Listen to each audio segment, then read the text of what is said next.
اهلا بيك يا ابو جدعان. ده هيكون الجزء الاول من فيلم كونور الكهربي، وده بيحكي عن شاب فقير عنده قوة خارقة بتخليه يتحكم بالكهرباء، فاشتغل في تجارة الممنوعات عشان يجمع فلوس لعلاج والدته المريضة. الفيلم بيبدأ مع الشاب كونور وهو بيصحي والدته عشان يعمل لها الفطار، لكن وهما بياكلوا لاحظ على ايديها علامات غريبة، فعرف ان حالتها الصحية سيئة جدا ولازم يعالجها باسرع وقت. بس والدته قالت ان معهمش فلوس من اجل العملية، فكونور غضب بشدة وانطلق عشان يبدأ الشغل. وهنا بنعرف ان مدينة كونور فيها اشخاص كتير عندهم قوة خارقة بيستخدموها في حياتهم اليومية، لكن البوليس دايما بيراقب الاشخاص الخارقين وبيتأكد ان معاهم ترخيص من الحكومة لاستخدام قوتهم. واول ما الضباط حاصروا كونور واصدقائه لاحظوا ان في واحد منهم معهوش ترخيص لاستخدام قوته الخارقة، فحاولوا يقبضوا عليه، لكنه استخدم قوته النارية للدفاع عن نفسه. وقبل ما يهرب فجأة مجموعة رجال آليين قتلوه قدام عين كونور اللي كان متعصب بشدة لأنه مقدرش يحمي صديقه. وللأسف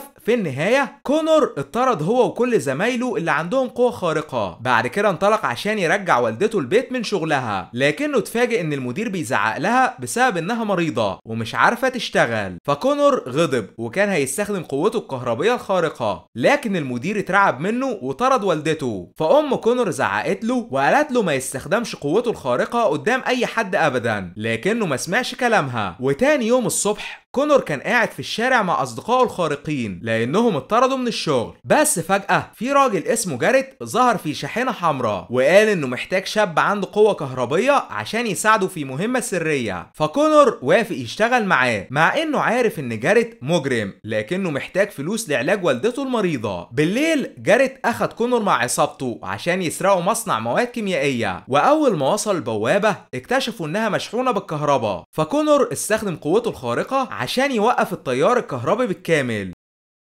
بعد كده واحدة من أصدقاء جاريت اسمها مادي سيحت السلاسل الحديدية بقوتها النارية، ولما الجميع دخلوا المصنع في شاب اسمه فريدي استخدم عضلاته الخارقة عشان يرفع البراميل التقيلة لداخل الشاحنة، لكن فجأة في حارس أمن حضر، فجاريت استخدم قوته المغناطيسية عشان يخطف تليفونه قبل ما يكلم البوليس. ده غير انه سجنه في صندوق عشان ما يبلغش عنهم. وأول ما جاريت وكونور خلصوا المهمة هربوا في الشاحنة، لكنهم لاحظوا ان طيارة هليكوبتر تابعة للشرطة بتراقبهم من بعيد، فاستخبوا في مكان مظلم وغيروا لون العربية من الأحمر للأبيض عشان طيارة الهليكوبتر تفقد أثرهم. وفي النهاية الخطة نجحت، فجاريت أخد كونور مع باقي أتباعه وانطلق لمخبأه السري. بعد كده بنقابل كليف يبقى قائد العصابة اللي جاريت شغال فيها. ده غير ان قوته الخارقة هي قراية العقل البشري لانه عرف افكار كونور في ثواني، وكشف لجاريت ان براميل المواد الكيميائية اللي سرقوها هيستخدموها لصناعة مخدر خطير اسمه سايك بيسبب الادمان الشديد. وبعد ما جاريت انهى مقابلة كليف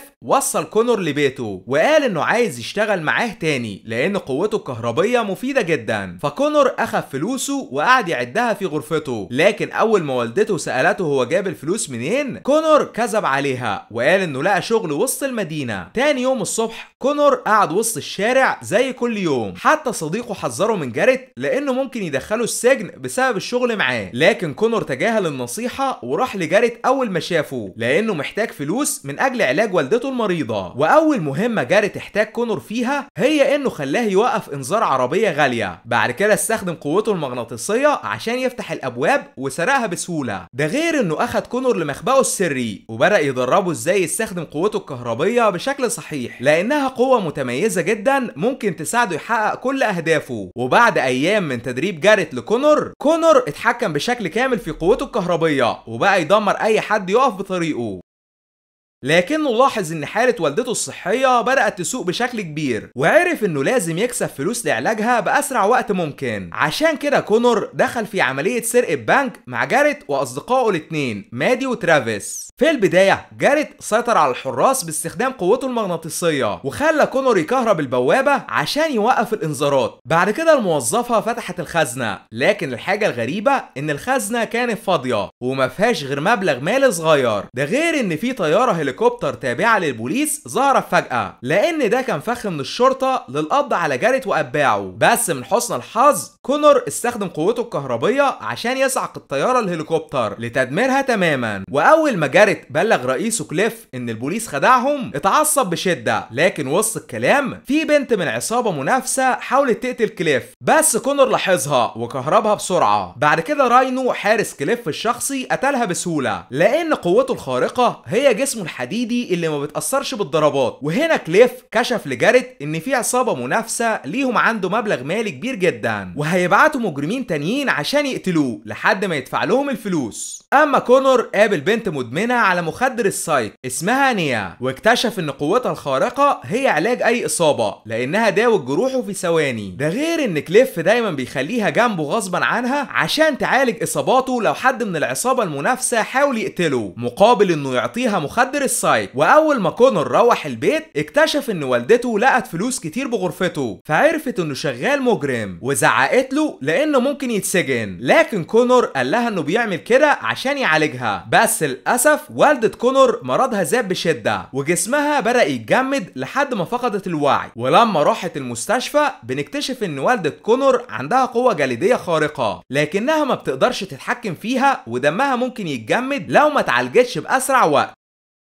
وبعد ما كونور خرج من المستشفى قابل الضابط أليكس وزميله ديفيز. في البداية أليكس سأل كونور عن جاريت، فكونور رفض يجاوبه وقال إنه عمره ما سمع الاسم ده في حياته. أما الضابط ديفيز اتعصب بشدة لأنه عارف إن كونور بيكذب، وهزقه لأن والده كان مجرم ومات لما كان بيسرق. بس الضابط أليكس هداه وقال إنهم هيطلقوا سراح كونور لأن معهمش أي أدلة ضده. وبعد ما كونور خرج من مركز الشرطة جاريت جاله وقال إن البوليس هينقلوا كمية كبيرة من مخدر السايك الخطير، ولو قدروا يسرقوا الكمية دي من البوليس هيبيعوها ب10 مليون دولار. فكونور وافق يشتغل معاه للمرة الأخيرة، وكليف قرأ أفكاره عشان يعرف إنه ما تعاونش مع البوليس. لكن كونور اشترط إنه لو أنهى المهمة بنجاح هيخلي نيا تعالج والدته باستخدام قوتها الخارقة. أما جاريت قال إنه عايز يبقى شريك بالعصابة مش مجرد مجرم عادي، فكليف وافق على طلباتهم. وبعد أيام من التخطيط المهمة بدأت أخيرا، والبوليس نقلوا مخدر السايك في شاحنة مدرعة معاها رجال آليين أقوياء جدا. ده غير إن كان في طيارات هليكوبتر بتراقبهم من بعيد. بس جاريت وأصدقائه كانوا مخططين لكل حاجة. وفي البداية ترافيس صاحب العضلات الخارقة خدع البوليس وأقنعهم إن الشارع مغلق للتصليحات عشان يوجههم لطريق تاني. بعد كده جاريت مثل إنه عامل نظافة وسد الطريق باستخدام شاحنة عملاقة، فضباط البوليس اضطروا يقفوا مكانهم. وهنا بنعرف إن كونور كان بيشحن نفسه بطاقة كهربية ضخمة، وأول ما أنهى شحن فرغ كل طاقته على الرجال الآليين عشان يعطلهم. بعد كده جاريت ساعده باستخدام قوته المغناطيسية لهزيمة بقية الحراس. أما مي سيحت باب الشاحنة المدرعة بقوتها النارية. وفي النهاية جاريت وأصدقائه قدروا يوصلوا لمخدر السايك. بس فجأة راينو حارس كليف الشخصي قتل مادي، وبقية أصدقائه قتلوا البوليس وهجموا على جاريت مع كونور عشان يغدروا بيهم. فجاريت وكونور اتصدموا بشدة من اللي حصل، لكنهم استجمعوا تركيزهم واخدوا ترافيس اللي اتصاب وسط ضرب النار. بعد كده سرقوا عربية وهربوا فيها بدون ما اي حد يلاحظهم.